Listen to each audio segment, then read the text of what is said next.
We have about 335,000 student loans and about 136,000 in credit cards, 44,000 personal loans, and 35,000 car loans. Okay. What's up, guys? Christopher Taylor here, decade-long entrepreneur. I got a couple $1 million businesses that I bootstrapped under my belt. Now what we're doing is we're commentating on other financial guys to see what we think, put our little 2 cents on it. Let's watch Dave Ramsey. Some of the stuff he said I do like. Some of the stuff he said I don't agree with. Let's get into it and see what he has to say. Channing is with us in Washington, D.C. Hi, Channing. Welcome to the Dave Ramsey Show. Hi, Dave. Thank you for having me. Sure. What's up? So I live in D.C. I just recently got married about 3 months ago. Congratulations. Thank you. And my husband and I have really decided we need to be really focused on the same page about our finances. We actually have our first class of financial peace this evening. Oh, cool. But together we have probably just under $1 million in debt, and we want to know how to get debt-free without filing bankruptcy. Okay, how much? That's a lot of fucking money, man. $1 million in debt. Jesus Christ almighty. Let's see how she got that debt. Holy shit. That is a mortgage. The mortgage, about $210,000. So you have $600,000 in what? $335,000 is about in student loans. We both have advanced degrees, and then a lot, the rest. And this is where the financial institutions fuck you. They bend you over with no Vaseline, and they proceed to pow, pow, pow that ass. It's fucked up, and a lot of these people, it's not a guarantee that you're gonna make millions. You're in debt. It just sucks. It sucks. And to me, I think it's a scam. This is really credit cards and personal loans.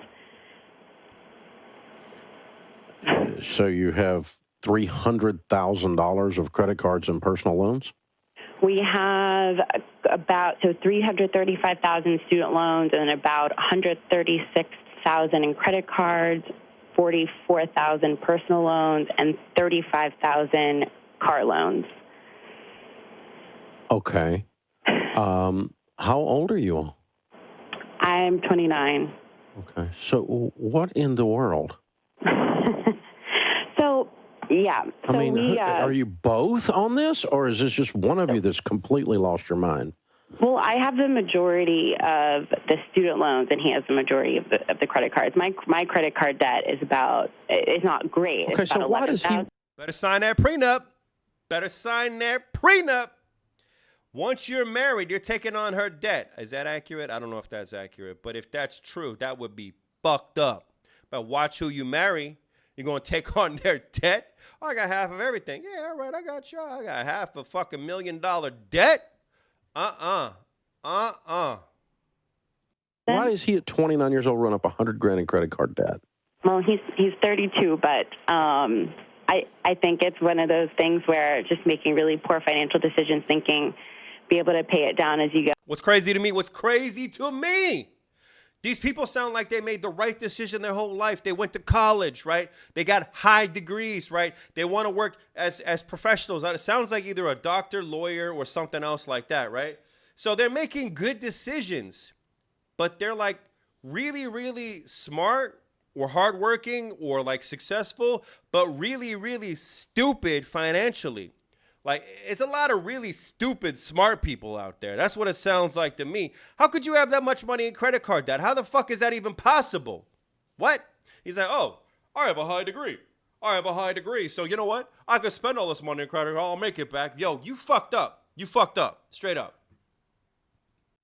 Oh, and then it doesn't happen. Yeah. And okay, so you both have advanced degrees. What are your degrees in? We do. So I have a degree, both of our advanced degrees. No, he has an MBA, and I have an advanced degree in policy. I work in the government, and we actually both do now at this point, actually. Okay, so your household income is what? Our household income is about $230,000. Okay, all right. Is there recognition on? Okay, so just don't spend a fucking penny for 4 years. You'll be good. but you got to pay tax too. That's the fucked up part about being an employee. You don't get to keep it. Start your own business. Quit your fucking job. Suffer. Everything will be a write-off. Most things. I don't know. We'll see. Both of your parts, how absurd this situation is? Yes. Okay. Yes, there is. All right. So I think we're both a bit scared and want to do anything we can to avoid. Okay, great. Then I'm on your team. I can skip that step. Okay, good. All right, you are a straight financial slave. You bought that bullshit hook, line, and sinker. Do you understand the system was created to put your ass in debt? And the only way you get out is to not do what they fucking tell you, you know? You followed their rules, and it led you down a path of financial slavery. Let's see if she could get out. Okay, well, you're scared, and you should be. You're disgusted, and you should be. We are. You're in the early stages of being sick and tired, and you should be. So here's the thing. You guys have been living at across the board, from your education choices to your car purchases to your whatever. You've been living at about 10x where you're going to get to live for the next 3 years. Okay. Yep, that's true. So I'm getting ready to destroy your life as you know it, because your lifestyle is considerably above your extremely good income, and has been for a period of time. And so you've gotten used to spending like you're in Congress. Right. This is going to be very emotional for y'all. And you're going to have to look at it through that lens and through a spiritual lens, or you're not going to make it. You're going to have to not care what anyone thinks, including each other, because you're not going to spend any money on anything ever for the next 3 years. I think this is great advice. I mean, look at the founders of some of the most, successful companies in the world. They slept on the floor. They had no money. They didn't pay themselves for years. They're going to have to sacrifice. He's absolutely right. Wow, I like this guy. Me and him think alike. Like, you've been let's pretend you're making 210, and I know you just got married, but let's pretend you'd been doing this as a couple as you went along. You've been making 210, spending 310. I'm getting ready to put you on 30. Okay. You're not going to see the inside of a restaurant unless it's your extra job, or you're waiting on some of the people you work with during the day. Okay. This is how humbling this is going to be. Quite. It's going to crush a lot of crap in your soul that caused you to do this. So the bad news is it's going to be really rough. The good news is it's going to be great for you guys, relationally, spiritually, and financially. Boom, he takes him down a notch. Boom, that ego's got to go. Boom, no more eating out. No more living high on the hog. You got to live like you're fucking poor, and every penny you got has to go back to the debt you created to be financially accountable. This is a smack in the face, a dose of reality that they needed to hear. You go, Dave Ramsey, my man. But you're not going to make the financial unless you make the relational and the spiritual move, because I know you guys because I was you guys. This is exactly what I did. It's exactly what I did in my 20s. I bought and purchased a lifestyle that was 5 to 10x what I had. Yeah. And it was all because of crap inside of me that caused me to do that. Right. And all of that has to be destroyed to fix it. He's talking about seeking validation through purchasing, through status, through money, through cars, through trips. You're seeking for validation or approval or some kind of self-worth that you could give yourself for free. That's what he's talking about. Absolutely. Is this making any sense, or is this too brutal? No, it's making a lot of sense, and it's brutal. I'm warning you what's coming, okay? This is not a math problem. The math problem is the symptom. The problem is what's going on inside of you guys. So the great news is you're very smart people. And if you will apply that intellect to solving this problem as if it were a policy problem or a business problem, you can solve the problem. But the lens by which the problem will be solved is through spiritual contentment. Godliness with contentment is great gain. Translation, you're going to pull up at a stoplight driving a piece of crap car next to people that have an income a fourth of yours with a nicer car than yours. Right, right. And you're not going to care. That's going to be the cool part.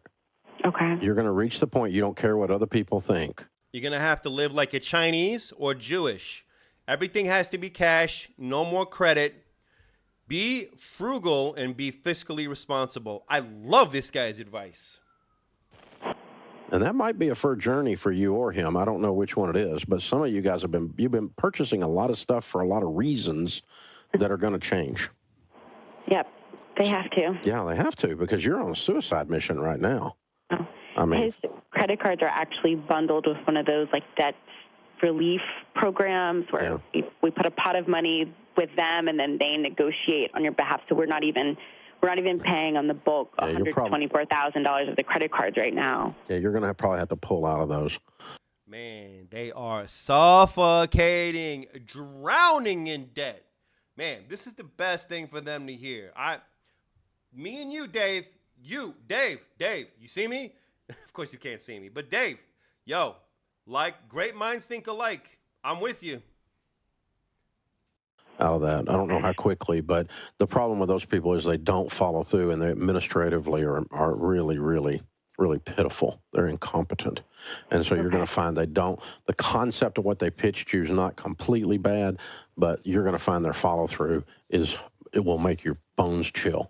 So you're probably going to pull back out of those. But then we're just going to list these debts smallest to largest. What's the home worth? What's the home life, you said? No, what is your home worth? Oh, my home worth. Oh, I think that, let's see, according to Zillow, the home is worth about $300,000. Okay, so you have a little bit of equity there, but not enough. Not enough to save you. So I always sell the home as the last resort unless it's the problem, and it's not the problem here. Okay. Ratio-wise, it's nothing compared to this other stuff. I mean, you have $330,000 in student loan debt, $200,000 on your house. Right. It's not the problem, and the credit cards are almost as much as a stinking house. So it's not the problem. So I don't think we got to sell it. You probably may need to sell a car.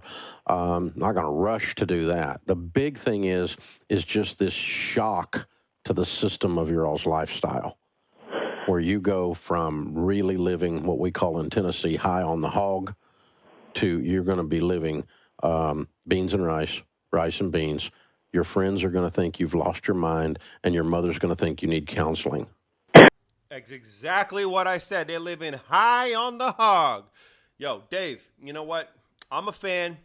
I'm gonna watch some more videos of yours. Listen, I'm not gonna bore you guys through the whole entire video. Go check out Dave. Watch the video yourself. It's called Unforgettable Calls Volume 1. Dave Ramsey's Greatest Hits.